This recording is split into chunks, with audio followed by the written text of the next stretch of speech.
আমরা ইভিএম এর বিষয়টি জাতীয় ইলেকশনে এই জন্য ইভিএম চিন্তা করছি না এখন। তো জাতীয় নির্বাচনে ইভিএম ব্যবহারের বিষয়টি আমরা এখনো চিন্তা করছি না, আমাদের চিন্তা তাই।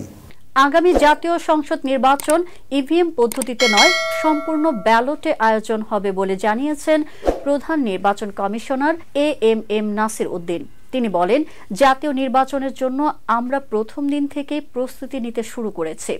প্রধান উপদেষ্টা জাতীয় নির্বাচনের যে সময়সীমার ইঙ্গিত দিয়েছেন, সেই অনুযায়ী নির্বাচন পরিচালনার জন্য আমাদের সব ধরনের প্রস্তুতি রয়েছে। প্রধান নির্বাচন কমিশনার বলেন, কমিশন জাতীয় সংসদ নির্বাচনকে প্রাধান্য দিচ্ছে।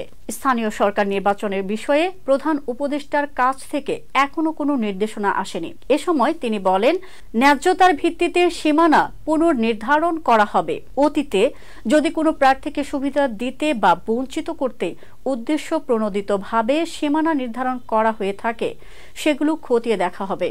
সীমানা নির্ধারণের ক্ষেত্রে শুধুমাত্র 2001 সালের মানদণ্ড বা বর্তমানের কোনো নির্দিষ্ট মানদণ্ড অনুসরণ করা হবে না। সুষ্ঠু ও ন্যায্য পদ্ধতিতেই কাজটি সম্পন্ন হবে। রোডম্যাপ প্রসঙ্গে সিইসি বলেন, প্রধান উপদেষ্টার নির্দেশনা অনুযায়ী কাজ করা হবে। যদিও আনুষ্ঠানিকভাবে কোনো রোডম্যাপ ঘোষণা করা হবে না, তবে নির্বাচন কমিশনের কাজের জন্য একটি অভ্যন্তরীণ পরিকল্পনা থাকবেই।